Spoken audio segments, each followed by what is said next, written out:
Un gran saludo a nombre de la Facultad de Derecho y Ciencias Políticas de la Dirección de Admisión Facultativa.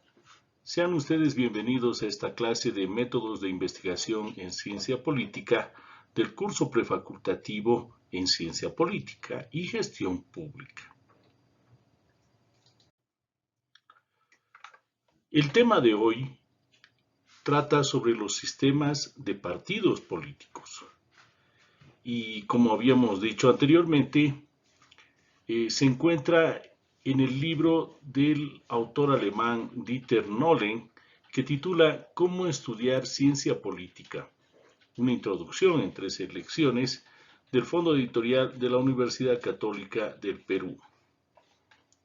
De más está decir que estas clases deben ser acompañadas con una lectura minuciosa por parte de ustedes.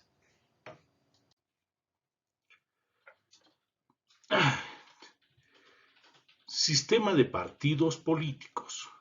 El sistema de partidos es el conjunto de partidos en un determinado estado y los elementos que caracterizan su estructura son la cantidad de partidos, las relaciones entre sí, o sea, entre partidos, considerar la magnitud y las fuerzas relacionales que existen en el partido y, en tercer lugar, las ubicaciones respectivas ideológicas y estratégicas como elementos para determinar las formas de interacción entre partidos políticos, así como las relaciones con el contexto en todos sus ámbitos. Como decimos, no existe democracia sin partidos políticos. Entonces, el sistema de partidos es ese conjunto de partidos políticos que tercian en una determinada elección para elegir a los representantes, ya sea nacionales, departamentales o municipales.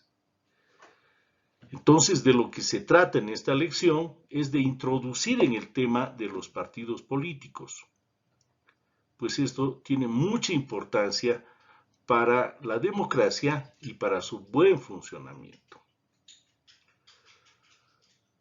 Como dice aquí, son el único tipo de organización, el sistema de partidos, que puede organizar, valga la redundancia, el gobierno representativo por medio de una mayoría, organizando la dispersa voluntad política del electorado a través de una competencia electoral en la que las preferencias políticas de las masas del pueblo se traducen en la distribución del poder.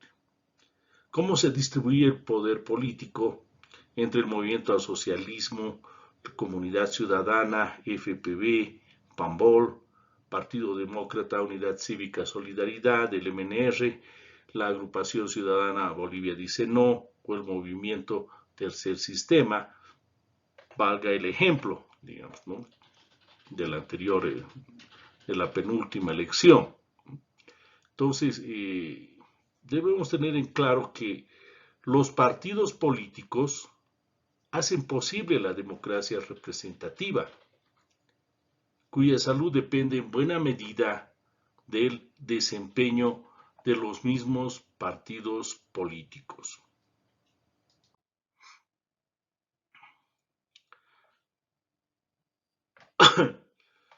En este apartado se van a esbozar los enfoques esenciales de investigación. Se presenta una tipología de partidos políticos y se pregunta acerca de los tipos de sistemas de partidos luego de su valoración. Entonces, cuando nos dicen sistema, la noción de sistema indica un nivel abstracto, o sea, de pensamiento ideal, el patrón de interrelaciones entre sus elementos constitutivos, o sea, entre partidos. Cuando hablamos de sistema de partidos, estamos hablando de todos los partidos que existen en Bolivia, de todos los partidos políticos que existen en Bolivia, de aquellos que participan a nivel nacional, o sea, en las elecciones generales, por decir este ejemplo, ¿no? Y de la interrelación que guardan entre sí los partidos políticos y, por supuesto, sus candidatos y todas sus estructuras. En el caso específico del sistema de partidos, denota las interacciones resultantes de la competencia entre los mismos, nos diría Giovanni Sartori, ¿no? Entonces, nos interesa determinar cuál es la ideología de un partido político, quiénes son sus candidatos, cuál es su visión de país, cuáles son las propuestas de país, qué coincidencias tienen entre los partidos políticos, quién es más fuerte y quién es el más débil, quién puede ganar y quiénes pueden perder. Todo eso se le llama, esas interacciones y competencia entre los partidos políticos se le llama sistema de partidos. Entonces, sistema de partidos es el espacio de competencia con reglas, normas legítimas entre los partidos políticos que se orientan hacia la obtención y el ejercicio del poder político. El sistema de partidos funciona como una cámara de compensación de intereses y proyectos políticos que permite y norma la competencia, haciendo posible el ejercicio legítimo del gobierno. Entre sus principales funciones, la del sistema político, están: 1. Contrastar opciones políticas entre los partidos. 2. Posibilitar la lucha democrática por el poder político. 3. Organizar la obtención legítima de puestos de representación y gobierno. Y finalmente, 4. Regular el ejercicio democrático y legítimo de las facultades legislativas. Entre ellos, entre los partidos que compiten con su propuesta electoral, pues van a lograr el favor, el voto de los ciudadanos y con ello, si corresponde, van a lograr un curul en el Parlamento, en la Asamblea Legislativa Plurinacional, o tal vez en la Asamblea Legislativa Departamental o en los consejos municipales. Entonces, a todo ello le llamamos sistema de partidos. O sea, una democracia funciona con partidos políticos. Si no hay partidos políticos, no es democracia. Los partidos políticos son instancias de mediación entre las demandas, los deseos, las aspiraciones de la sociedad en su conjunto, ¿no? Y los partidos políticos tratan de leer esas necesidades, esas visiones de país, esos proyectos para el país, ¿no?, que tienen los ciudadanos y hacen su oferta electoral. Así de simple. Entonces, los elementos que se deben considerar, nos dice Dieter Nolen, en un análisis de los sistemas de partidos son el número de partidos políticos. ¿Cuántos partidos políticos existen en un momento dado? Por ejemplo, en las últimas elecciones creo que ha habido 9 partidos políticos, pero ha habido una vez en 1978 que ha habido, creo que 23 partidos políticos, y claro, en ese momento se les llamaba los taxi partidos porque todos los miembros de ese partido político podían entrar en un taxi. No tenían mucha representación o mucho arraigo en la sociedad, y algunos definitivamente eran muy grandes, ¿no? 2, o B, ¿cuál es el tamaño relativo de cada fuerza política, de cada fuerza electoral, de cada partido político? C, la distancia ideológica entre ellos. ¿Cuál es la distancia ideológica entre Feliciano Mamani y Luis Arce, por ejemplo? O entre Chin Yuchun, o entre Luis Camacho y Janine Áñez o Luisa Arce, ¿no? Entonces la idea es que los partidos políticos, incluso por su ideología, tienen una respectiva distancia y un peso político que se va a reflejar en la votación que van a obtener en determinadas elecciones, ¿no? 4, o inciso D, las pautas de interacción horizontalmente entre ellos y verticalmente con las clases sociales y los grupos de intereses. Entonces, una cosa es la relación de tú a tú entre comunidad ciudadana, entre el movimiento al socialismo, entre movimiento al socialismo y la agrupación ciudadana Creemos, ¿no? O comunidad ciudadana y bueno, ADN. Entonces, hay una distancia ideológica y hay una relación de carácter horizontal, entre iguales, se podría decir, entre los partidos políticos e incluso entre los candidatos. Sin embargo, verticalmente, también hay que ver la relación que tiene el partido político con la base ciudadana que lo apoya y o aquella que no lo apoya. Entonces, la base ciudadana, la relación, las pautas de interacción, ¿no? Nos dicen pues cuál es el apoyo político que tienen, la raigambre política que tienen en la ciudadanía, ¿no? E, inciso E, el grado de su institucionalización. ¿Cuán democráticos son internamente los partidos políticos? ¿Cuán democráticos son? ¿Hay elecciones internas? ¿Hay elecciones internas en el movimiento al socialismo? ¿Hay elecciones internas en la agrupación ciudadana Creemos? ¿O hay elecciones internas en la agrupación ciudadana eh, Comunidad Ciudadana? ¿O entre los diferentes partidos, ¿no? ¿Cuál es el grado de su institucionalización? ¿Cuán serios son? ¿Cuánto tiempo están en el ámbito democrático boliviano? O si es una reunión de amigos nomás que hoy día, bueno, han decidido hacer un programa de gobierno, una visión de país, las fortalezas, la propuesta, el candidato y todo ello, y se presentan a elecciones previo cumplimiento de los requisitos electorales. Pero hay elecciones internas. ¿Cuán institucionalizada es? ¿O es un grupo de amigos o es un candidato que dice lo que hay que hacer y punto? Su palabra es la ley, ¿no? ¿Cuán institucionalizado está? ¿Cumple sus estatutos? ¿Cumple las normas electorales?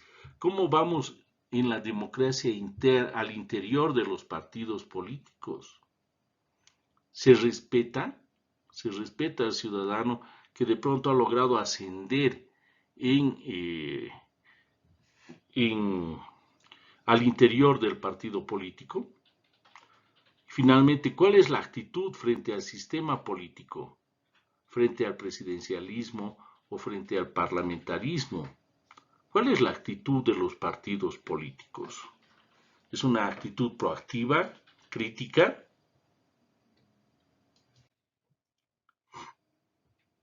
Enfoques de investigación y tipologías.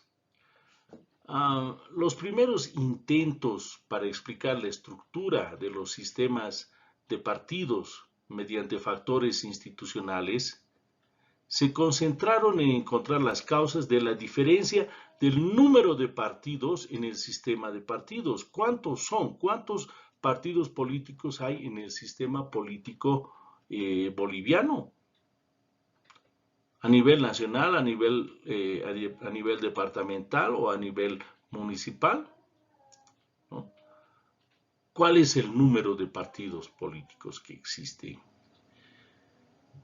O que inicialmente se dividieron en sistemas de partido único, bipartidismo o pluralismo. De eso se trata, de analizar los enfoques de investigación y tipologías. Al respecto, el autor Maurice Duverger, francés, sostenía que los sistemas de partidos determinan en buena medida el sistema político el sistema político estaría dependiendo del sistema de partidos para que pueda tener continuidad en, en la lectura de la realidad nacional. Entonces, eso es muy importante. ¿Cuáles son los enfoques? Pues los enfoques de investigación presentes en el estudio del sistema de partidos, nos dice Dieter Nolle, ¿no? Pueden diferenciarse a grandes rasgos según las causas que se den para la estructura, la permanencia y los cambios de los sistemas de partidos. Un partido político tiene que estar listo. La polémica, la dicotomía radica en, uno, los factores institucionales, cuán democrático, cuán representativo, cuánto orden, cuánta organización existe al interior de un partido político. Esos son los factores institucionales, desde las normas que regulan su funcionamiento, la organización de su directiva, de las bases, de las secretarías y todo ello. Y dos, ¿no? Los factores sociológicos, pues los enfoques sociológicos por otro lado. O sea, ¿qué es lo que piensa la militancia? ¿Qué es lo que piensan los simpatizantes acerca del partido político, de sus amores? ¿O qué es lo que piensan y cómo interactúan entre candidatos de uno y otro partido político? A veces nos dice, en la práctica, como enfoque único utilizado por otro investigador. O sea, se suele investigar a partir de aspectos sociológicos por otros. Aquí en la fotografía de la izquierda podemos ver el famoso libro de Guillermo Lora, trotskista, ¿no? Que escribió este libro que se llama Historia de los partidos políticos de Bolivia, ¿no? Y que desde una visión marxista nos describe cómo son los partidos políticos y desde cuándo están funcionando los partidos políticos.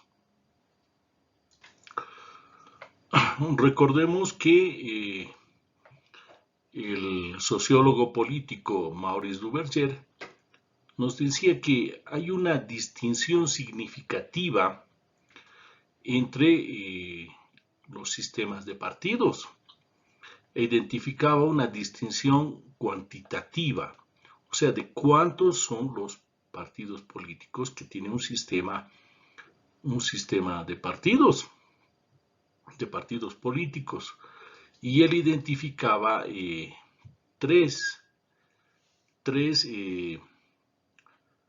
sistemas electorales, ¿no? Un sistema electoral unipartidista, o sea, de un solo partido, como esos que existían en la Unión Soviética, en China, en Cuba, en partidos comunistas, ¿no? En países comunistas, mejor dicho, ¿no? Sistemas de un partido político, o sea, donde no hay competencia entre partidos políticos. Luego hay sistemas de partidos bipartidarios, o sea, de dos partidos políticos, como en el caso de los Estados Unidos, por ejemplo, entre el Partido Republicano y el Partido Demócrata, ¿no? Y hay sistemas de partidos, pues, de varios partidos, multipartidario, ¿no? Eso identifica. Giovanni Sartori consideró la fragmentación, o sea, la fragmentación de los partidos políticos, el hecho de que existan muchos partidos políticos y además la polarización, o sea, el encono, las diferencias entre los distintos partidos políticos, ¿no? Y estos presentan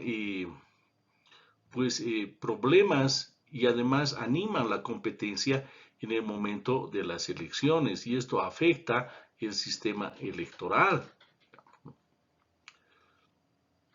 Entonces, para reducir ese grado de fragmentación, de división que existe entre varios partidos políticos, así como la hiperpolitización que aquí se conoce como la polarización, ¿no? Nos dice, no deberíamos aceptar la idea de que arreglos partidistas y los sistemas electorales solo expresan los determinantes más profundos de la sociedad. ¿La sociedad acaso es tan fragmentada? ¿Acaso es tan dividida? ¿Acaso tiene tantos enconos entre sí una sociedad? Pues depende del país, depende del país. Hay países con sociedades muy heterogéneas, muy diversas, ¿no?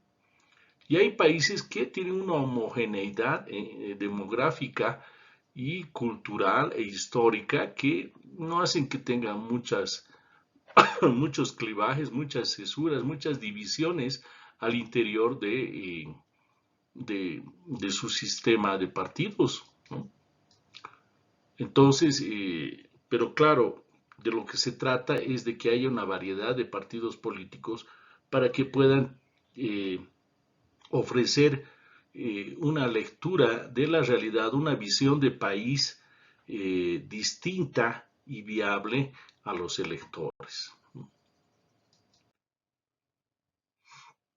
Entonces veamos, a ver, los enfoques de investigación y las tipologías, esto según Duverger, nos habíamos adelantado un poco en el anterior, ¿no?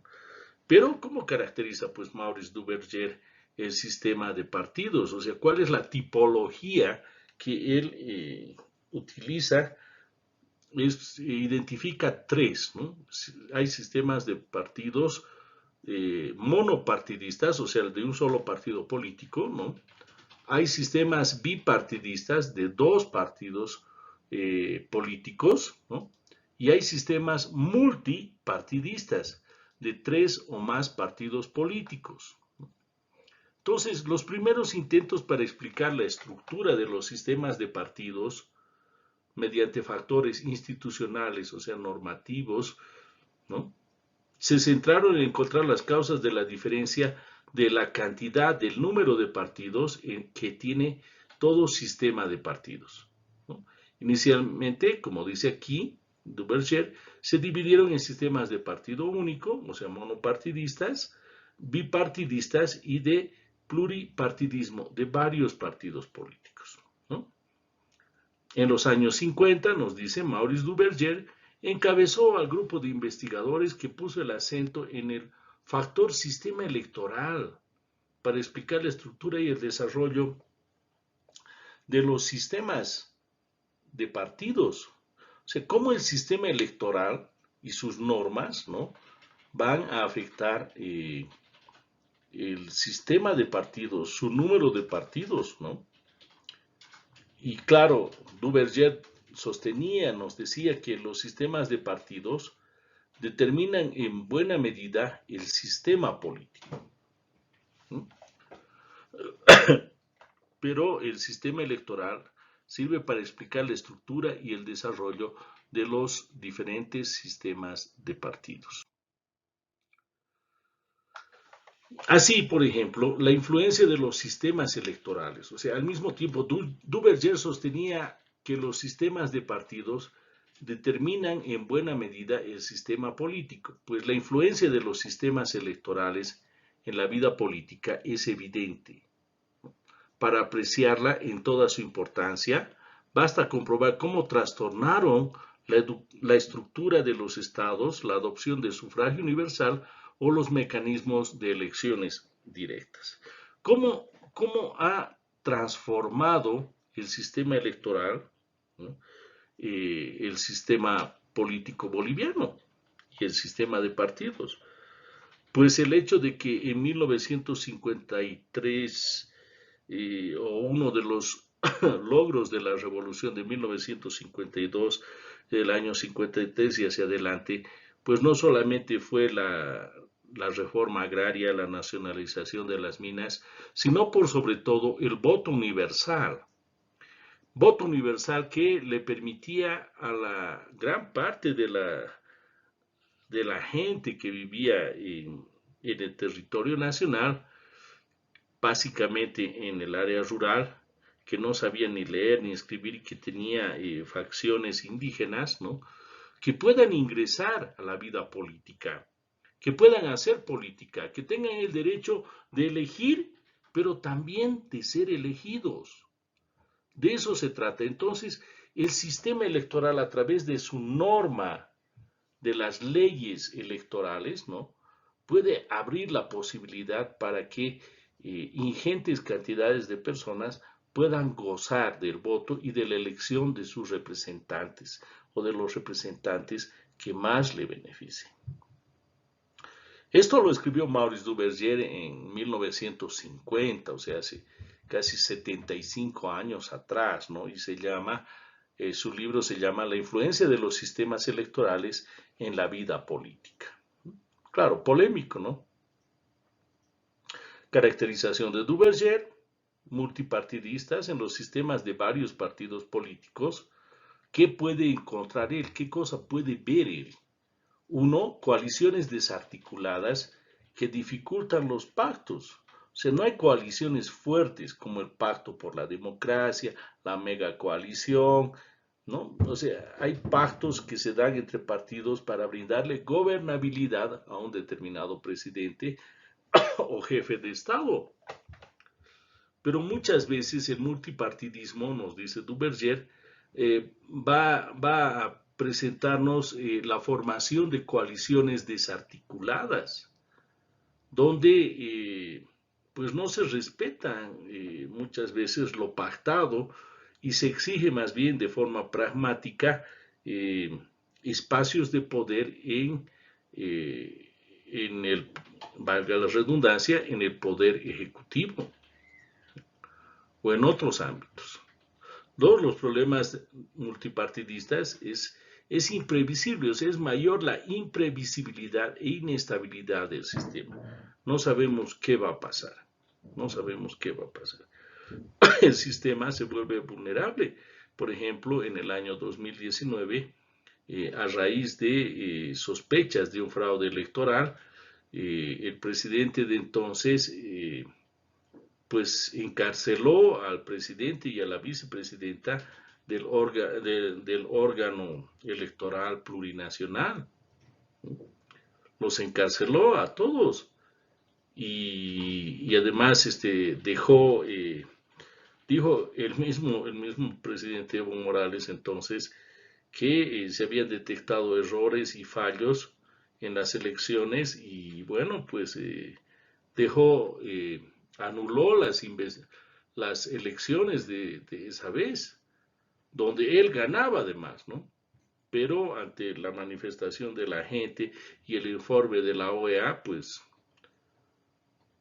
no le quedó otra que meter a la cárcel a los representantes del órgano electoral plurinacional o del Tribunal Electoral Plurinacional. Que después haya cambiado su versión, su narrativa es otra cosa, ¿no? Por eso es imprevisible e inestable el sistema político.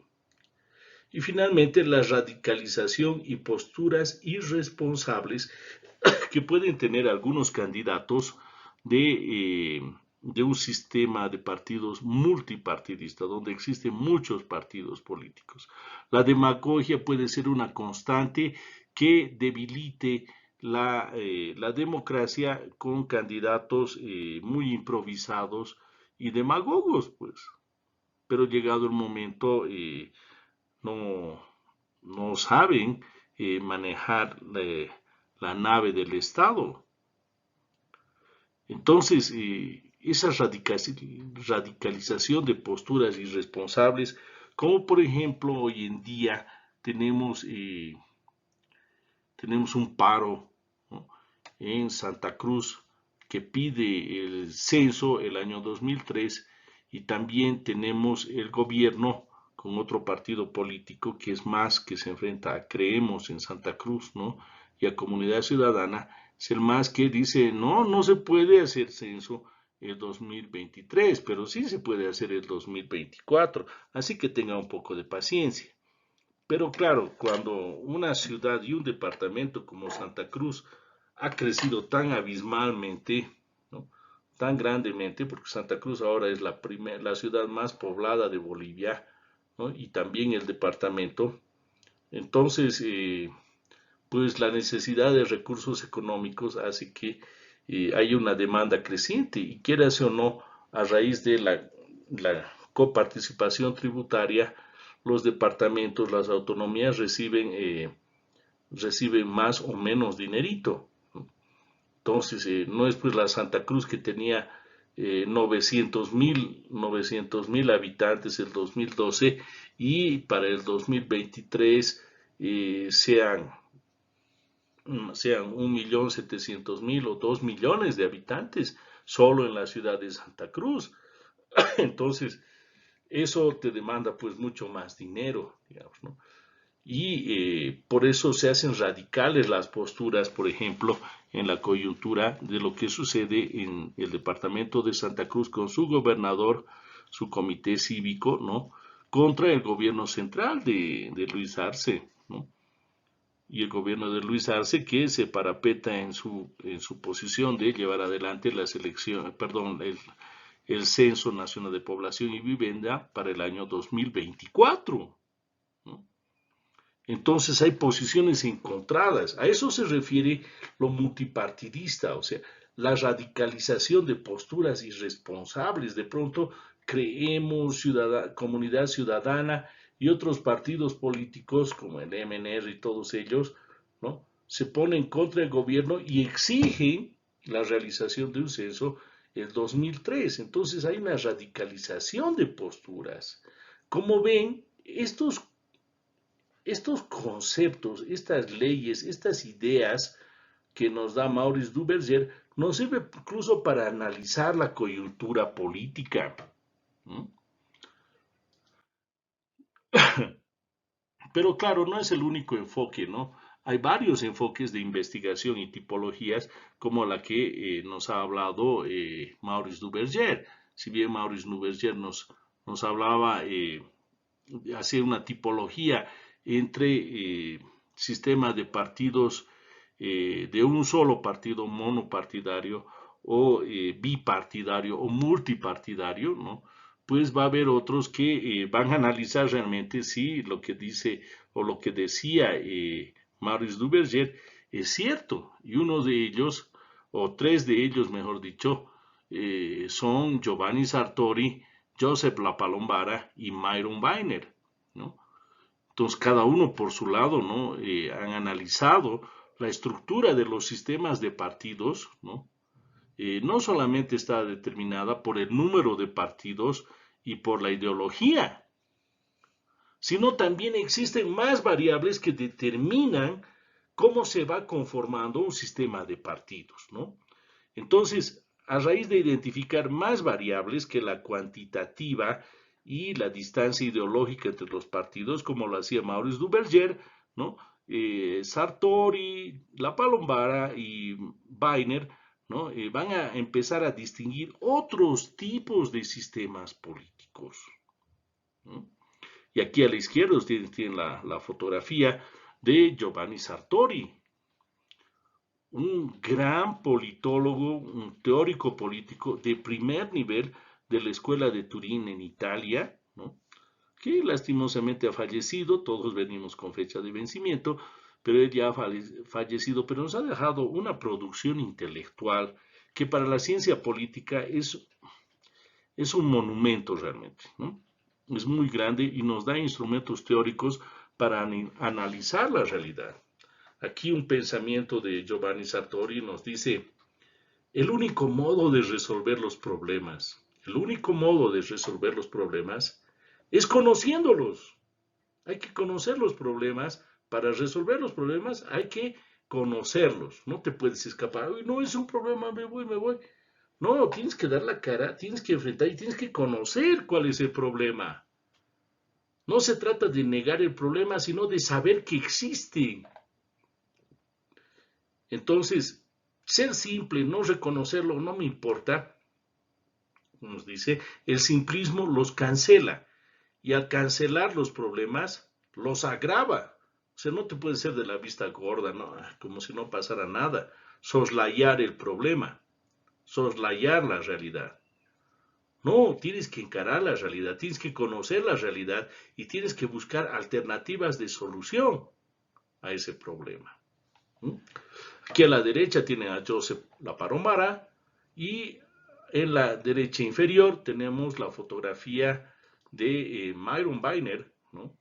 Son del año 1966 aproximadamente, hace muchas décadas, ¿no?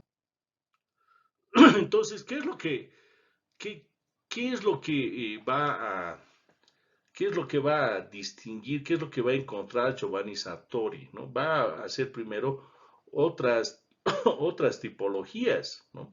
Otros enfoques de investigación y tipologías, ¿no? Sartori, como dice aquí, parte de la distinción, ante todo dentro de los sistemas pluripartidistas o multipartidistas, ¿no? Entre un pluralismo moderado, ¿no? Y un pluralismo extremo. O sea, un pluralismo moderado donde la distancia ideológica entre los partidos políticos no es tan significativa y por lo tanto no hay polarización política que encrispe a la sociedad civil. O sea, no están chasqueándose, no se están peleando entre partidos políticos, sino tienen diferencias de forma más que de fondo, digamos, ¿no? Es un pluralismo moderado. Y un pluralismo extremo es cuando te dicen, oh, este es de derecha, este es un socialista comunista, la derecha todo, es el demonio la derecha, ¿no? A la izquierda es lo peor, gracias a ellos es la devaluación, la hiperinflación. En la UDP se satanizaba a los partidos de izquierda. Hoy en el gobierno del MAS se sataniza a los partidos de derecha, ¿no? O sea, satanizar es pues polarizar ¿no? Los partidos al extremo, digamos, ¿no? Entonces Giovanni Sartori, cuando considera la diferencia entre esta fragmentación, división que hay entre partidos políticos, ¿no? Nos dice, ¿cuán fragmentados están los sistemas de partidos? Y la polarización. ¿A qué distancia se encuentran los partidos ideológicamente de un centro imaginario? Y examinado la cuestión de la dinámica interna, cómo funciona internamente los sistemas de partidos. ¿Se mueven hacia el centro o se alejan de él? Giovanni Sartori desarrolló las características siguientes en tres tipos de sistemas de partidos. Sistema de partidos con fragmentación, con un alto grado de polarización o de enfrentamiento, y la dinámica interna. ¿Cómo es? Nos explicaremos. Entonces, Giovanni Sartori, primero, los sistemas de partidos de un solo partido, o sea, monopartidarios, los va a sacar de la lista, ¿no? Dice, ¿qué es eso de sistema de partidos con un solo partido político? Eso no existe. Cómo puede ser un sistema de partidos con un solo partido político? Eso no es democracia. Y el sistema de partidos alimenta la democracia. Tiene que haber competencia entre partidos políticos y tiene que haber más de un partido político para que sea democracia, para que haya competencia, para que haya distintas propuestas. Entonces, Giovanni Sartori quita de lado, ¿no? Saca, a diferencia de Maurice Duverger, saca los partidos del sistema de partidos a aquellos países que tienen un solo partido político, porque son comunistas y el comunismo es enemigo de la democracia. ¿No? Entonces identifica bipartidismo, pluripartidismo y multipartidismo. ¿No? Entonces ya nos va a decir, cuando es bipartidismo, ¿cuál es el grado de polarización, de enfrentamiento? Es cero. La dinámica interna, dice, ¿no? Es más bien agruparse, es centrípeta. O sea, las fuerzas, en vez de expulsar hacia afuera, en el bipartidismo confluyen hacia una especie de centro. es centrípeta, nos dice. El pluripartidismo, en cambio, tiene un nivel de polarización más tenue, bajo. No es que, como en el bipartidismo, hay cero polarización, cero enfrentamiento. En el pluripartidismo, el enfrentamiento existe, pero es bajo. No hay tanto encono, no hay tanta división entre los partidos políticos. Y no son solamente dos, son 3, 4, 5, 6, 18, 20, ¿no? Y también la dinámica interna hace que las fuerzas políticas siempre confluyan hacia el centro político, ¿no? En cambio, en el multipartidismo, el grado de polarización, el grado de encono, de distanciamiento ideológico, pragmático entre los partidos políticos, pues es alto, ¿no? Es muy fuerte el grado de separación, de aguerrillamiento entre partidos políticos, ¿no? Es fuerte. Entonces, Giovanni Sartori nos va a decir, el grado de polarización en bipartidismo es nulo, es cero, en pluripartidismo es bajo, y en el multipartidismo hay mucha división, es fuerte, ¿no? Y por lo tanto ya no es centrípeta pues la dinámica interna, sino más bien es centrífuga, o sea, del centro del sistema de partidos expulsa hacia afuera, ¿no? Expulsa y debilita, se fragmenta el poder, ¿no ve? La política. Esa es la característica que Giovanni Sartori va a descubrir, ¿no? Pero seguiremos viendo, o sea, con ejemplo, ¿no? Enfoques de investigación y tipologías de partidos políticos, pero ya contrastando a Duverger y Sartori. Aquí vemos una papeleta donde, a ver, ¿cuántos partidos políticos tenemos? 2, 4, 6, 8, 9, 18 partidos políticos. Miren, a ver, esta papeleta debe ser de 1978. 1985, de las elecciones de 1985, ¿no? Y aquí hay un nivel de polarización muy alto. Miren, Giovanni Sartori lo que hace es considerar el grado de fragmentación, de división que el sistema de partidos políticos representa. Y esto debilita pues el sistema político, te va a decir, ¿no? Aquí tenemos el MIR, tenemos el MRTKL, cuando estaba con Genaro Flores, tenemos ACP, Acción Cívica Popular, del gran amigo Raúl Catacora Córdoba, que es el que nos lleva a Hilo, ¿no? En cuarto año van a ir a Hilo, cuarto y quinto año van a ir a Hilo, ¿no? Aquí está el MRTK, Macabeo Chila, AUR, ¿no? Acción Humanista Revolucionaria. ¿Quién era? Juan de la Cruz Torres, creo. Bueno, aquí está el MNR Vanguardia, Carlos Herrate, la Izquierda Unida, con el exdirector de la carrera de Ciencia Política, don Isaac Sandoval Rodríguez, gran teórico, gran abogado, ha escrito varios libros sobre ciencia política, y la historia de Bolivia de don Isaac Sandoval Rodríguez yo la recomiendo desde una visión gramsciana, tiene una lectura muy interesante, tienen que leerla, ¿no? El MNRI entonces de Roberto Jordán Pando, que era el delfín de don Hernán Siles Suazo, Arena con el ex general Humberto Cayoja Riart, ¿no? Ahí está Falange Socialista Boliviana, que propugnaba como presidente a David Áñez Pedraza. Ustedes saben quién es David Áñez Pedraza.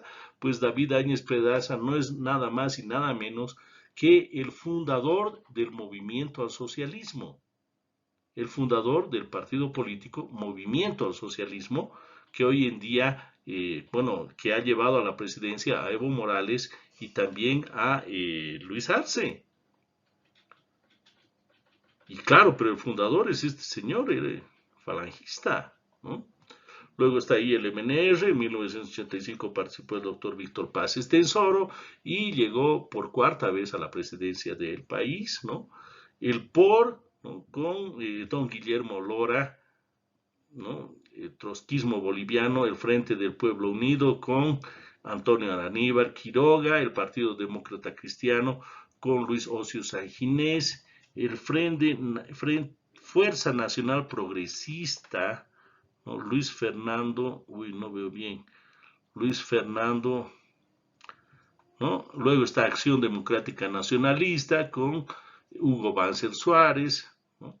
Está ahí Ramiro Velasco por el Partido Socialista 1, ya había muerto Marcelo Quiroga Santa Cruz, y luego estaba el MNRI de izquierda, pero el 1, ¿no?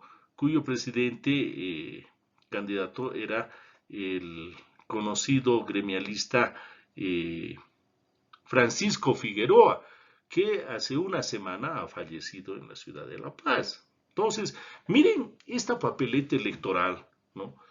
Es pues de un multipartidismo, pero cuya fuerza política es dispersa, o sea, en vez de unirse hacia un centro, más bien divide la fuerza hacia afuera. Se ha fragmentado el poder y eso es lo que nos dice Giovanni Sartori. Giovanni Sartori dice, consideró la fragmentación, o sea, los varios partidos políticos, y la polarización, o sea, la diferencia ideológica, como dos fenómenos que se presentan estrecha y recíprocamente vinculados. No es solamente el número de partidos políticos, ¿no? Sino es la fragmentación y cuán aguerridos son entre ellos. Entonces Giovanni Sartori vio en el sistema electoral, al igual que Maurice Duverger, el medio para reducir el grado de fragmentación y con ello la polarización. ¿Cómo hacemos para acabar con tantos partidos políticos? Tenemos un sistema de partidos muy fragmentado y esto afecta la estabilidad y la gobernabilidad de los futuros gobiernos, ¿no? Entonces, ¿cómo reducimos? Lo hacemos a través del sistema electoral. ¿El sistema electoral influye en el sistema de partidos? Claro que sí. ¿Ve? Dice, no deberíamos aceptar la idea de que los arreglos partidistas y los sistemas electorales solo expresan los determinantes más profundos de la sociedad y en particular deberíamos reconsiderar el problema de la representación proporcional. Aquí tenemos representación proporcional. Claro que sí, porque estos partidos van a obtener un curul tal vez o muchos curules en el Parlamento. Imagínense, o sea, entonces, hipotéticamente el MNR del doctor Paz de los 130 curules que hay ha obtenido no sé, 30. ADN ha obtenido otros 29, digamos. El MIR ha obtenido 20, ¿no? Serrate Reis ha obtenido 5. El MRTKL ha obtenido 3, ¿no? El MNRI ha obtenido, ha obtenido 10 y así sucesivamente. Entonces, tenemos una dispersión de representantes, de fuerzas políticas, ¿no? Entonces, eso es malo para el sistema político y para la estabilidad de un gobierno. Ese es el problema que identifica Duverger y Sartori.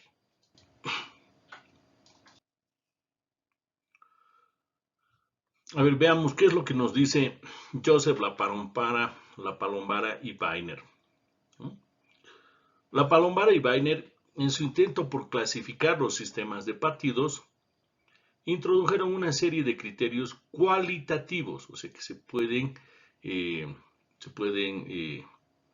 revisar, digamos. Por un lado, la distinción entre sistemas competitivos y sistemas no competitivos, y por otro, una especie de modelo básico de la orientación o del comportamiento de los partidos políticos entre los polos ideológicos y pragmáticos, por supuesto. Finalmente, La Palombara y Weiner introdujeron la diferenciación según la relación de fuerzas de los partidos. ¿Qué diferenciación existe y cuánta fuerza tienen? Y esto lo sujeta al concepto de alternancia. ¿Cómo están los partidos políticos? ¿Son dos partidos o son más partidos políticos los que siempre llegan al gobierno? ¿Cuánto nivel de competitividad hay y cuánto no? ¿No? Hay partidos hegemónicos, hay partidos que no son hegemónicos, hay un multipartidismo acentuado, ¿no? Y hegemonía, dice, ¿no? De un solo partido en el ámbito de los sistemas competitivos. La Palombara y Weiner distinguen 4 subtipos de sistemas de partidos. Subsistemas de partidos con alternancia ideológica, que alternan. 2, con alternancia pragmática. 3, ideológicamente hegemónico. Y 4, pragmáticamente hegemónico. Entonces no es fácil. Aquí en este cuadrito de la izquierda nosotros podemos ver la Palombara y Weiner, ¿no? Nos hablan de sistemas competitivos y sistemas no competitivos. Los sistemas competitivos se pueden dividir, nos dice, en los siguientes subsistemas. Alternante ideológicos, ¿no? Un ejemplo, en Inglaterra, alternan entre el Partido Laboral y el Partido Conservador, ¿no? Alternante pragmáticos en Estados Unidos. Hay una alternancia pragmática más que ideológica en los Estados Unidos entre republicanos y entre demócratas. Hegemónico ideológicos, pues en la India, ¿no? Hay un partido político, el partido de Golda Meir, de Gandhi, de Indira Gandhi, ¿no? Que pues se ha vuelto hegemónico, ¿no? Por Mahatma Gandhi, ¿no? En toda la India. Entonces es como el MNR en su tiempo era hegemónico, hoy en día el MAS es hegemónico.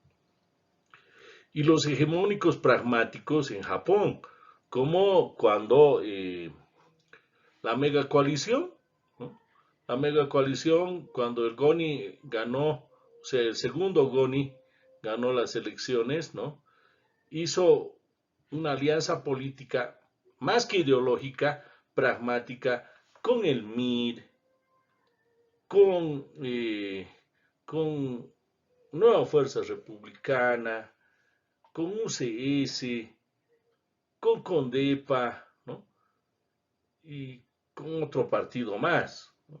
Entonces hizo una alianza y bueno, pues a eso se le llama hegemónico pragmático, porque el MNR en el segundo GONI no tenía tanta fuerza política en el Parlamento, pero con sus alianzas, que era pragmática más que programática e ideológica, ¿no? Era pragmática. ¿Cuántos ministerios me das tú? ¿Cuántos ministerios le doy a él? ¿Con cuántos diputados me vas a ayudar? Es una hegemonía pragmática, es la mega coalición. Entonces, con esa alianza de partidos, pues tenían como el 85% del Parlamento a su favor, podían hacer y deshacer, digamos, ¿no? En los sistemas competitivos también está el siguiente subsistema, es el ideológico pragmático, ¿no? Que viene por la valoración que se haga sobre cuáles son los factores determinantes de los fenómenos políticos, ideológicamente, pragmáticamente. ¿Qué decía Jaime Paz Zamora cuando se ha aliado con el GONI? ¡Qué difícil es amar a Bolivia! ¿No? Estaba diciéndonos que tenía que unirse con el GONI porque ama mucho a Bolivia. Porque él de izquierda se había chasqueado tanto con el GONI y ahora se estaba uniendo con el GONI. Pero qué difícil es amar a Bolivia, claro que sí. Pero cuando tienes una buena chequera, no hay ningún problema, te alías nomás. Y el MIR ya había sido hegemónico pragmático, o ideológico, perdón, hegemónico pragmático, cuando se alió con Banzer, el acuerdo patriótico. Y claro, los MNRistas, el primer GONI, y todos decían, ríos de sangre los separan, y ellos han construido el puente de la ignominia que los una, ¿no? Entonces, miren, ideológico, pragmático, son variables que se deben tener en cuenta, ¿no? De eso nos habla Joseph La Palombara y Weiner. Y también tenemos sistemas no competitivos. En este caso nos dice, hay sistemas multipartidistas de muchos partidos políticos que estaban presentes sobre todo en las democracias europeas, en el que no hay dos partidos mayoritarios y uno pequeño, en el que hay dos partidos mayoritarios y uno muy pequeño, el de los multipartidistas uniformes, en el que hay tres o más partidos más o menos iguales, ¿no?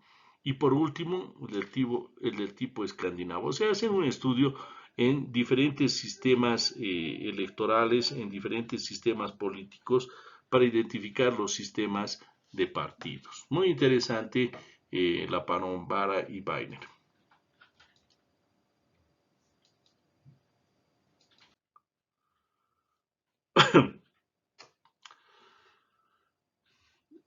Luego actualizó, Giovanni Sartori actualizó, ¿no? Ya en los años 70, Giovanni Sartori volvió a revisar la tipología elaborada por Duverger, ¿no?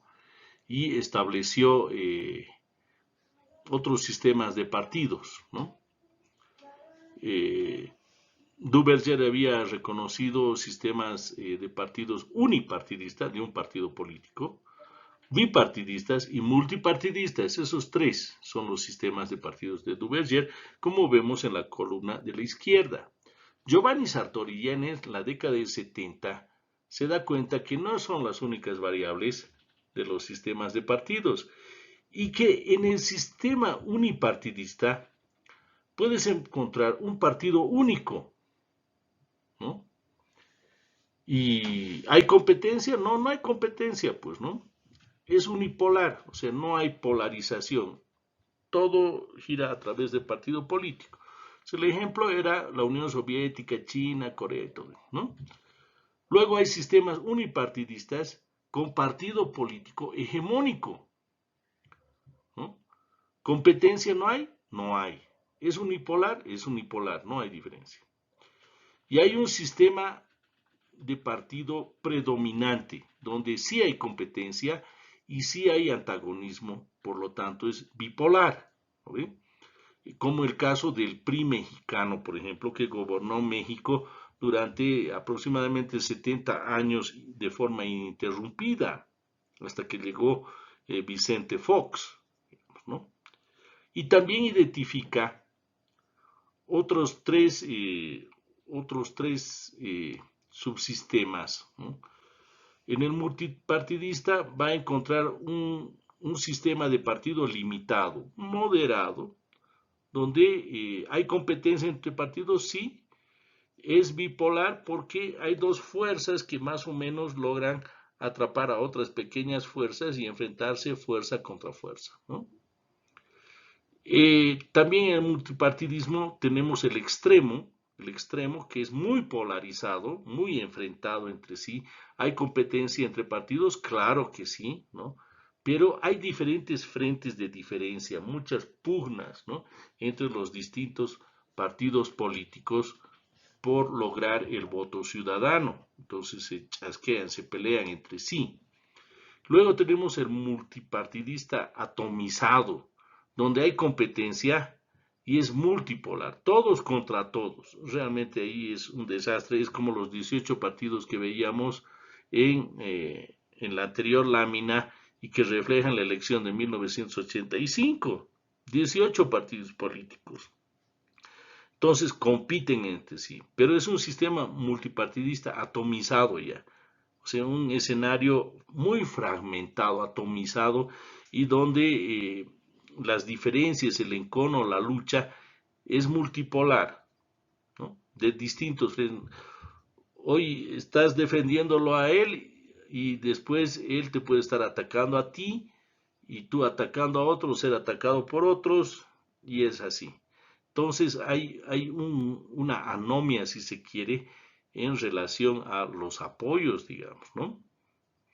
Estos son los formatos que identifica Giovanni Sartori, ¿no? Como dice aquí, introduce nuevos criterios, ¿no?, para analizar la realidad. Luego tenemos el criterio de valoración, ¿no? Y la valoración se refiere en cuanto a los sistemas de partidos. La valoración se refiere tanto a la ciencia política como en la política, ¿no? Depende de posiciones básicas más aún generales, ¿no? Estas son resultados de supuestos casi filosóficos de validez general sobre un principio establecido, el cual conforma la estructura de los fenómenos sociopolíticos y el comportamiento de actores sociales y políticos. También permite, por lo menos, ordenar categóricamente esos fenómenos. A ver, traduciremos esto. Los sistemas de partidos se valoran desde distintos puntos de vista. Un partido político como objeto de estudio puede ser visto con diferentes anteojos, con diferentes lentes. Así, mi lente es transparente, ¿no?, y veo transparente las cosas. Puedo utilizar otro lente, Ray-Ban, digamos, veo oscurito, ¿no? Otros con filtro amarillo para ver en la noche, veo de otra forma, ¿no? Depende si utilizo medida en mi lente, ¿no? Mientras más medida, es como un microscopio, puedo ver a mayor detalle. Otros con poca medida no veo tan a detalle. Entonces hay muchos enfoques, hay muchas valoraciones con las cuales se puede determinar los sistemas de partido. La mayoría es cuán compatibles son los partidos políticos entre sí con la sociedad, ¿no? Cuán compatibles son entre sí los partidos políticos. Y el otro criterio de análisis, la otra valoración, tiene que ver pues con las expectativas, ¿no?, que tiene la ciudadanía en relación a los candidatos de un determinado partido político, ¿no? Y por ende, cuando hablamos de la ciudadanía, estamos pensando en el sistema democrático. ¿Por quién va a votar Guarita? ¿Por quién va a votar Aymarita? ¿Por quién va a votar Carla? ¿Por quién va a votar Marcelo? ¿Por quién va a votar Luis? ¿No? Entonces, ¿qué expectativas tiene? Ah, me gusta el Fernando Camacho, Luis Fernando Camacho, ese es un macho, sí, pucha, ese realmente hace respetar Santa Cruz. No, Luis Arce realmente es un gran presidente, va a hacer, va a hacer que la economía se reactive y que podamos ser una potencia económica en el centro de Sudamérica. No, Carlos Mesa, pues es un hombre inteligente, va a lograr abrir nuevos mercados con Chile, con Perú, hacia la cuenca del Pacífico, ¿no? Entonces la ciudadanía tiene expectativas en relación a los partidos políticos y sus candidatos. ¿Cuán compatible es un partido político, ¿no? Pero no son las únicas valoraciones que existen. ¿Sí? Disculpas. También hay otras, ¿no? Hay otras, nos dice Dieter Nolen. Una representación justa, ¿no?, que considere las aspiraciones de un pueblo, de un movimiento social, de una región, de una agrupación, de un gremio, de un sindicato, ¿no? Es una representación justa, depende desde dónde se vea. Luego, criterios de espacio y tiempo. No es lo mismo la elección en Santa Cruz, en Tarija, que en La Paz o en Pando. Esas valoraciones uno tiene que hacer al momento de realizar un análisis. ¿Existe un pluralismo moderado o hay un multipartidismo? ¿Cuán fragmentado está? ¿Cuáles son los supuestos filosóficos con los cuales desarrolla su propuesta político-partidaria, su visión de país? ¿Y cuáles son los fenómenos sociopolíticos y cómo piensa encarar esas divergencias sociopolíticas que se encuentran en la sociedad? A eso nos dice, ¿no? Hay otros criterios. Robert Dahl, que ustedes lo tienen aquí en la foto blanco y negro a la izquierda, ¿no?, comprobó que al preguntarnos si en un país determinado el número óptimo de partidos políticos para expresar y agregar las preferencias es de 2, de 3, 4 o más partidos políticos, nos dicen no podemos dar una respuesta ni siquiera aproximada sin examinar el sistema de segmentación de ese país en particular. Y Seymour Martin Lipset, ¿no? Cuya foto, esta foto no es esta foto de la Palambara, me he equivocado, ¿no? Lipset nos va a decir correctamente, existen condiciones bajo las cuales un sistema bipartidista sirve mucho menos para mantener el orden democrático que un sistema pluripartidista. Allí donde la estructura de solidaridad es polarizada mediante clase, raza o religión, y allí donde las líneas de fuerzas políticas se presentan paralelamente con los conflictos sociales, un sistema bipartidista puede agudizar aún más los conflictos internos en lugar de promover la integración de la sociedad. O sea, el bipartidismo puede servir en sociedades culturalmente homogéneas, pero el pluripartidismo puede servir mejor en sociedades que son muy diversas, que culturalmente tienen clivajes entre sí. O sea, la idiosincrasia del Colla es diferente a la idiosincrasia del Camba, en otras palabras, o a la del Chapaco, o a la del Beniano o Pandino, o del Cochabambino. Entonces, no hay una homogeneidad cultural. En la misma La Paz, una cosa es hablar de Apolo, de Ixiamas, y otra cosa es hablar de Achacachi, de Tiwanaku, ¿no? O de Puerto Acosta. Entonces es diferente. O hablar en la misma La Paz de Charazani, por ejemplo, donde hay otro nivel cultural. Entonces todo eso tienes que valorar. En ciudades segmentadas, muy diversas, ¿no? El bipartidismo, ¿no? Lo único que hace es polarizar entre blanco y negro, entre los buenos y los malos. Hay algunos que dicen ellos son buenos cuando ellos son los malos y viceversa. Entonces ahí el bipartidismo no sirve. En cambio, el pluripartidismo o el multipartidismo puede ayudar, porque puede dar una lectura de las distintas, de los distintos ámbitos socioculturales, ¿no? De cada región, y puede brindar alternativas de solución y puntos de convergencia, de encuentro entre partidos políticos y su propuesta electoral hacia las diversidades culturales que existen en un determinado territorio y englobarlos en un solo proyecto de país, ¿no? Entonces son criterios que se deben tomar siempre en cuenta en el sistema electoral para crear un sistema de partidos interesante que no ayude a dividir más un país en distintas fuerzas, sino que más bien vaya cohesionado, pero que tampoco te ponga en blanco y negro entre malos y buenos, ¿no? A la realidad, sino que haya un pluripartidismo moderado que te empiece a plantear diferentes alternativas de solución. Básicamente a eso se refiere. No olvidemos la trilogía sistemas de gobierno, sistema electoral y sistema de partidos. Este triángulo que lo hemos visto en anteriores clases, ¿no?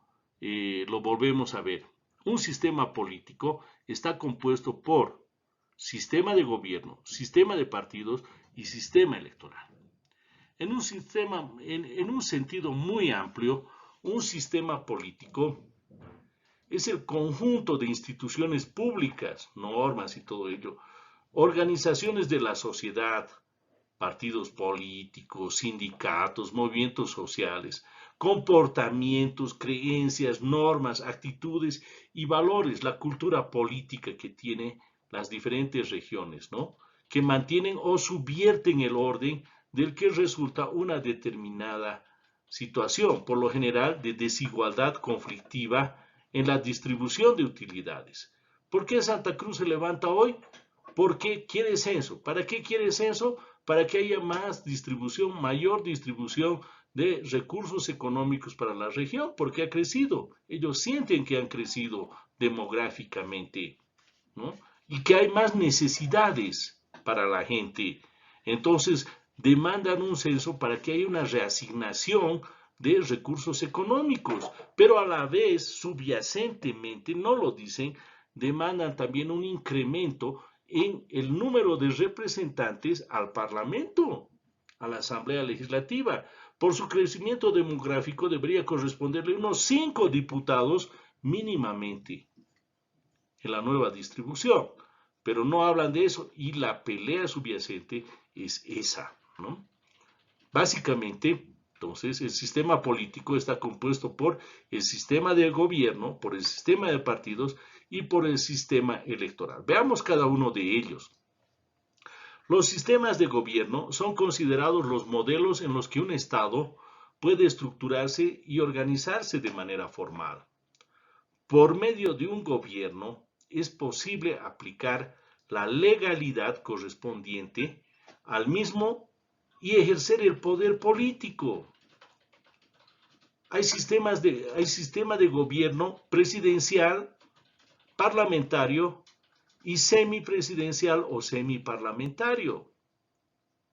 Se entiende por sistema de partidos el conjunto de partidos en un determinado estado. ¿Cuántos partidos políticos tiene? ¿Ve? Y los elementos que caracterizan su estructura, cantidad de partidos, las relaciones entre los partidos, ¿no? Tanto respecto a la magnitud de ellos como a sus fuerzas relacionales, ¿no? Cuán grande, cuán pequeño eres, ¿no?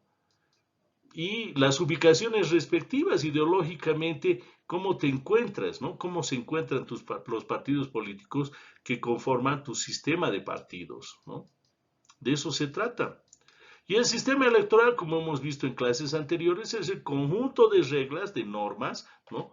Que determinan cómo se llevan adelante las elecciones y los referendos y cómo se determinan sus resultados y se asignan los escaños o los curules en las instancias de representación. Esta trilogía realmente es muy importante para poder entender cómo funciona el sistema político, no solo en Bolivia, en cualquier país. El sistema político está compuesto por su sistema de gobierno, su sistema de partidos y su sistema electoral. ¿Esto sirve en el análisis? Claro que sí, sirve muchísimo. Hay algunos criterios, por ejemplo, el nivel normativo, digamos, ¿no? Es en el sistema de gobierno un debate sobre el presidencialismo versus el parlamentarismo que Juan José Linz, ¿no? Español de origen alemán, ¿no? O alemán de origen español, mejor dicho, ¿no? Pues desarrolló junto con Valenzuela, con Arturo Valenzuela, en la década desde los 70 y los 80, ¿no? Entonces, un debate sobre el presidencialismo y el parlamentarismo. ¿Cuál es mejor en América Latina? Dice, ¿no? Y ahí el gran aporte, pues, es de Juan Linz. Pero Linz, como había nacido en Europa, ¿no?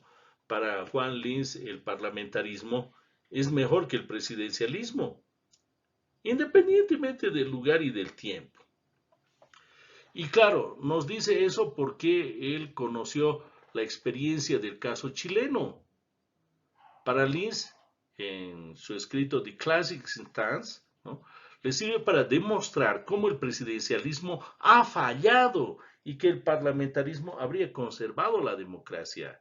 En el caso de Europa, el parlamentarismo es garantía de democracia, de conservar la democracia. Pero en el caso latinoamericano, el presidencialismo no defiende, no sabe defender la democracia y para ello recurre al ejemplo del gobierno de Salvador Allende, el presidente socialista de Chile, que murió en el golpe de Estado realizado por Augusto Pinochet, por el general Augusto Pinochet. Ahí podemos ver una foto de ambos y también el ataque militar al Palacio de Gobierno, al Palacio de la Moneda en Santiago, y el bombardeo de los aviones, ¿no?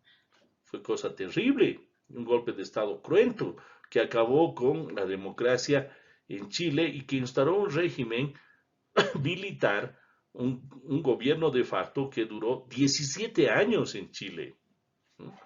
Entonces, para Juan Lins eso no es aceptable. Dice, no, el presidencialismo, ojo con el presidencialismo, que los caudillos suelen anquilosarse, suelen agarrarse, atornillarse a la silla presidencial. El presidencialismo es malo porque no hay cultura política democrática, ¿no? Si no hay una cultura política caudillesca. El caudillo, ¿no?, ha entrado por democracia y quiere quedarse para siempre como gobernante. No se equivocaba Juan Lins cuando vemos los ejemplos, por ejemplo, valga la redundancia, de Daniel Ortega en Nicaragua, de los hermanos Castro en Cuba. Bueno, no, Cuba no sirve para este ejemplo, de Nicaragua, de Daniel Ortega, de Chávez y de Maduro en Venezuela y de Evo Morales aquí en Bolivia, ¿no? O sea, en democracia se cambian las reglas del juego, se burla la Constitución y de pronto se atornilla en el gobierno. Entonces Juan Lins te va a decir, oye, el parlamentarismo es mejor, ¿no? Pero claro, puede causar inestabilidad, como en el caso del Perú, por ejemplo, del actual Perú, donde los presidentes son depuestos por el Parlamento en una especie de ingeniería política que ha hecho que su Parlamento sea como, o sea que su, que su Congreso unicameral ejerza un parlamentarismo presidencialista, ¿no? Entonces, depone y pone nuevos presidentes el Parlamento, tipo parlamentarismo, pero sin embargo el pueblo elige presidente, vicepresidente 1, vicepresidente 2. Entonces, ¿funciona? ¿No funciona? El problema está en la cultura política democrática. Pero eso nos habla al nivel normativo del sistema de gobierno Juan Lins. También Giovanni Sartori nos va a hablar del nivel normativo, ¿no? Y claro, en el campo de los sistemas electorales, pero esta vez, ¿no?, el nivel normativo en los sistemas electorales, donde el discurso normativo tiene mayor tradición, ¿no? O sea, en mayorías, minorías, ¿no? O los sistemas de doble vuelta. Giovanni Sartori nos dice, ¿no? En uno de sus escritos de orientación operativa se pronuncia por un sistema electoral que, según él, es el mejor sistema. El mejor sistema sería el sistema mayoritario de doble vuelta, que es el que tenemos hoy, no solamente en Bolivia, sino también en Brasil y en otros lugares, ¿no? Y a ver, ¿qué dice aquí? Este sistema, o sea, el sistema mayoritario de doble vuelta, ¿no?, se caracteriza por exigir la mayoría absoluta de los votos al candidato que pretenda obtener el triunfo. Si en una primera votación, en la primera vuelta, ninguno de los candidatos, dos o más, logra obtener más de la mitad del total de los votos, se procede a efectuar una segunda votación, segunda vuelta, o lo que se conoce como balotage en francés, ¿no?, en donde solo podrán participar los dos candidatos más votados, ¿no? A través de la segunda vuelta, alguno de ellos será el que habrá de obtener la mayoría absoluta, ¿no? Y vemos el caso de la coyuntura actual.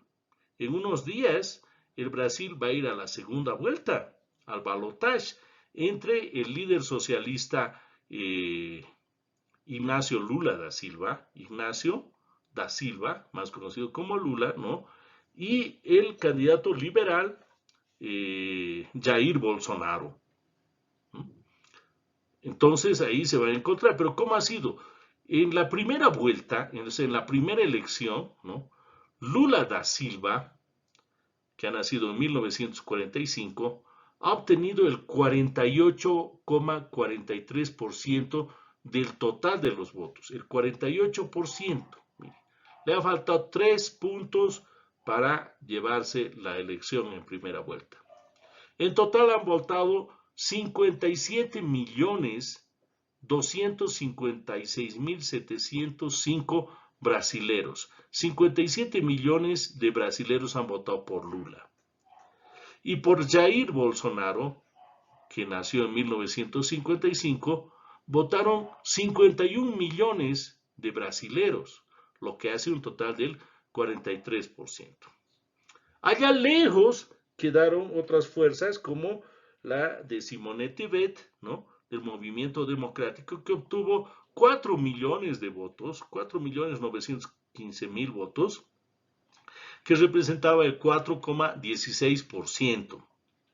Y Ciro Gómez con el 3,4%, o sea, 3.599.000 votos, ¿no?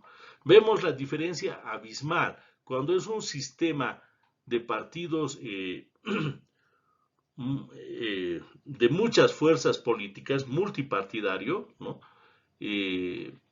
tiende a concentrarse el voto en dos fuerzas hegemónicas, en dos ideologías completamente adversas. Simone Tebet, de carácter ecologista, ¿no?, era una interesante opción. Lastimosamente, se polarizó tanto, se enfrentó tanto el ambiente brasilero entre izquierda y derecha, entre socialismo y liberalismo, ¿no?, por los candidatos, que la gente optimizó su voto, o sea, no quieren perder su voto. Optimizó su voto por Lula da Silva y por Jair Bolsonaro. La diferencia es de 5 puntos entre un candidato y otro candidato, ¿no? Entonces, en estos días van a ir a un balotaje que la próxima semana, si más no me equivoco, va a ir a un balotaje que va a definir con la mínima diferencia quién va a ganar. El que gane aunque sea por un voto, ese va a ser el presidente de Brasil, ¿no ve? De eso se trata el sistema mayoritario de doble vuelta que nos dice Giovanni Sartori es el mejor para América Latina. Luego tenemos el nivel normativo según Arendt Leichhardt. Arendt Leichhardt descubrieron el pluralismo más allá de la cifra de 2, no solo en términos analíticos, sino también y explícitamente en términos normativos, la ley.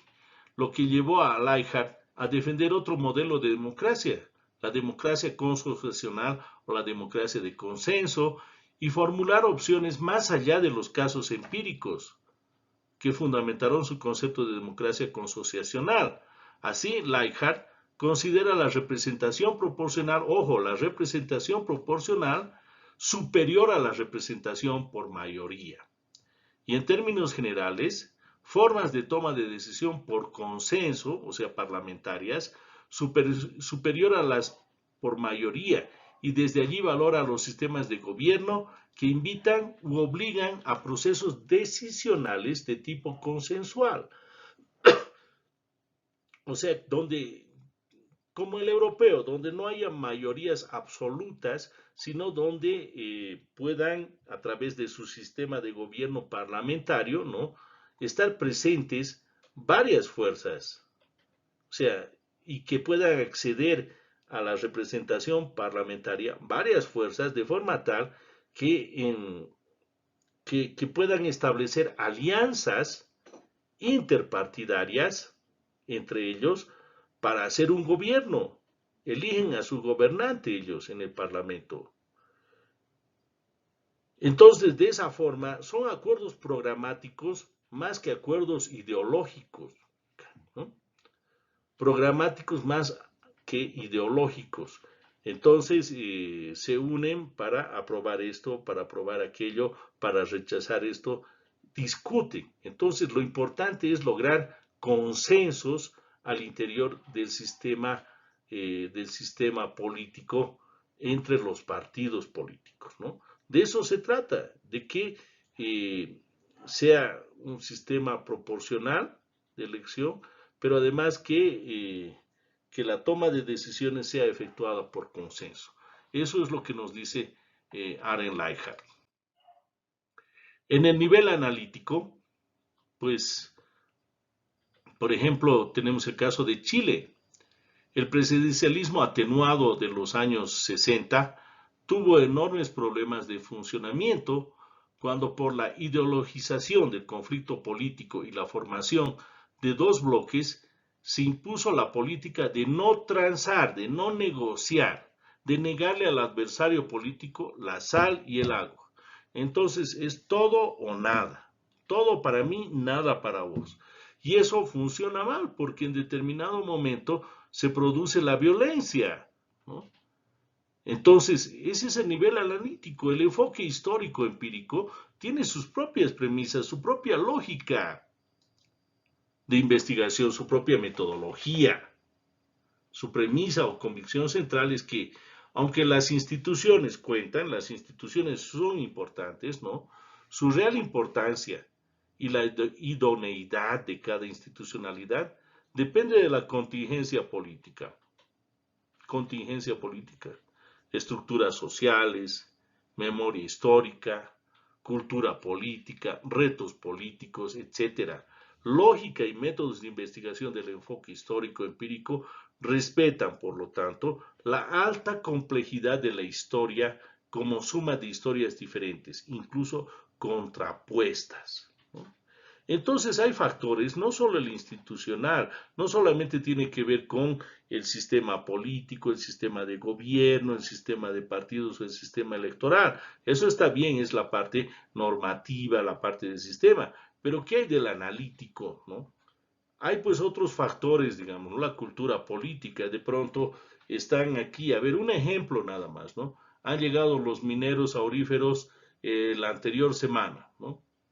Con dinamitas y con todo, porque no querían pagar un impuesto de 5% sobre el gramo de oro y ahora han luchado por pagar 4.5 y al final han quedado en 4.8 o 4.7 creo, ¿no? Pero han negociado y van a pagar, sí, van a pagar. Es mínimo en relación a lo que paga el común de los mortales, los bolivianos, pero bueno, esos son los amarres políticos, son los acuerdos políticos. Pero ¿qué hubiera pasado si los mineros se hubieran propuesto tomar el gobierno y hubieran dicho, bueno, señores, vamos a deponer a este presidente que nos quiere poner impuestos? Y dinamita en mano se hubieran lanzado a la casa del pueblo, al palacio quemado y hubieran hecho escapar al presidente, todo ello. Se es un hipotético que muy difícilmente puede suceder, pero que ha sucedido. Ha sucedido. A veces la masa se descontrola y toma y realiza acciones imprevisibles, imprevistas. Una locura. Pero logran cambiar el curso de la historia. Entonces, en el nivel analítico tienes que considerar la idiosincrasia de un pueblo, la cultura política de un pueblo, ¿no? Entonces, luego de esa experiencia en Chile, donde ni el agua ni la sal se le da al adversario, ¿no? Y luego se viene el golpe de Estado de Pinochet a Allende, ¿no? Entonces, en 1980, cuando retorna la democracia a Chile, ¿no? Se refuerza el presidencialismo, pero la élite política, la clase política, ya tiene mayor madurez como para poder preservar la democracia. Ya ha aprendido que tiene que ser más desprendida y más democrática, que debe haber rotación de élites al interior del gobierno chileno, ¿no? Y es así que se ha dado una estabilidad muy interesante en Chile hasta la fecha, digamos, ¿no? O sea, no importa si es socialista, si es liberal como Piñera o como Michelle Bachelet o Boric, ¿no? O Patricio Elvin, no importa la ideología que tengan, pero hay una razón de Estado que es la economía, mantener y mejorar la economía de mercado y eso es lo que están haciendo. Ahora, de que quieren volverlo más social, ¿no? Claro que sí, ese es el desafío de la izquierda, pero pues ha tenido que llevar muchos años, 17 años de dictadura, más otros 20 años de alternancia en el gobierno, poder entender todo esto para tener un sistema de gobierno estable, ¿no? Y no como el Perú, que se ha vuelto inestable. Entonces, eso se llama el cálculo de cuál sistema de gobierno, cuál sistema electoral o sistema de partidos es el mejor. Tiene que ver con un estudio de ingeniería política que, por supuesto, considere estos criterios de idiosincrasia, de cultura política, de memoria histórica, de todo al momento de elaborar cambios, ¿no? De eso se trata, de eso se trata. El nivel operativo, ¿no?, comparado con el normativo y el analítico, exhibe características propias, por sobre todo debido a la relación obligada que aquí se establece entre ciencia política y política, ¿no?, entre academia, entre teoría y política, práctica, empiria, ¿no? La relación entre ciencia política y política es una relación problemática. Y esto hay que comprenderlo. Para comprender esto es necesario tener en cuenta una de las diferencias fundamentales entre política y ciencia política que más influye en esta relación. La política es mucho más compleja que como suele ser tratada en la ciencia política. En el proceso científico de la ciencia política, es conveniente manejar o preparar el objeto de estudio de forma tal que sea posible llegar a resultados científicos, nos dice. Esto se puede lograr que sea a través de escoger solo partes o cortes de una compleja realidad. Vemos aquí en la foto, por ejemplo, a Álvaro García Linera, que es un gran científico social. Es un científico social, ha sido profesor universitario, es profesor universitario, ha escrito e investigado muchísimos libros que se han publicado a nivel nacional, pero por sobre todo internacional. El prestigio de Álvaro García Linera en el exterior de Bolivia, en la Argentina, en Chile, Perú, Ecuador, todos esos países, es muy alto, es muy alto. Pero aquí, por el ejercicio mismo de la política, es bajo su imagen, su credibilidad. Pero él es un cientista social, casi un politólogo. Entonces, él analiza la situación desde una óptica científica, separa la realidad, divide la realidad, la agarra por partes y estudia cada parte. En cambio, el político, no, el político es puro olfato político como Evo Morales, ¿no? Le metemos nomás y hay que hacer esto y hay que hacer y hay que hacerlo, pues si se lo hace, ¿no? Entonces, miren, qué difícil es la relación. Cuando uno le dice no, el otro le dice sí. Y cuando el otro dice sí, el otro dice, ¿por qué tan poquito? Vamos por todo. ¿Okay? Entonces, esa relación entre teoría y praxis, entre la ciencia y la política, es una relación compleja, ¿no? El cientista político, el cientista social, el científico, ¿no?, estudia pues en la universidad 5 años y más todavía, ¿no?, para tener su licenciatura. Puede analizar la realidad, puede proponer alternativas de solución, puede identificar los caminos, la ruta crítica para llegar a los objetivos que te planteas como gobierno. Pero muchas veces el político, el líder, el caudillo, no piensa así, no, es mucha vuelta, mucha pérdida de tiempo, vamos por este camino, claro será. ¿Sí? Y eso sucede con los políticos. Entonces, esa relación es muy complicada. Hoy en día tenemos un presidente que es un académico, es un economista de primer nivel, que ha estudiado en Warwick, en Inglaterra, ¿no? Conoce muy bien el liberalismo, conoce muy bien la economía boliviana, ha trabajado 20 años, creo, más en el Banco Central, en gobiernos neoliberales, entonces conoce muy bien el funcionamiento de la economía. pero tiene que lidiar con toma de decisiones y con políticos que no son propiamente una gran ayuda para él, movimientos sociales que le exigen cosas que, bueno, pues tiene que hacer porque no tiene correlación de fuerzas propia en el Parlamento. Entonces, es visto como un presidente débil que hace caso a un expresidente y que, bueno, pues lo está llevando a cometer errores. ¿Cuál será la realidad? Pero hay que estudiarla. Entonces, hay una diferencia entre ciencia política y política que ustedes la van a ver claramente, nítidamente, con Max Weber en el primer año. En síntesis, como dice aquí, a modo de resumen, podemos retomar algunas de las tesis centrales que en esta clase se han preparado. En relación a nuestro objeto de estudio, los partidos políticos, nos hemos referido, en primer lugar, a las opciones que ofrecen tres instituciones políticas diferentes, o sea, esta triada del sistema político: sistema de gobierno, sistema electoral y sistema de partidos. Aquí, en el sistema de partidos, hemos distinguido el carácter específico de cada una de estas variables y su rol en el medio del contexto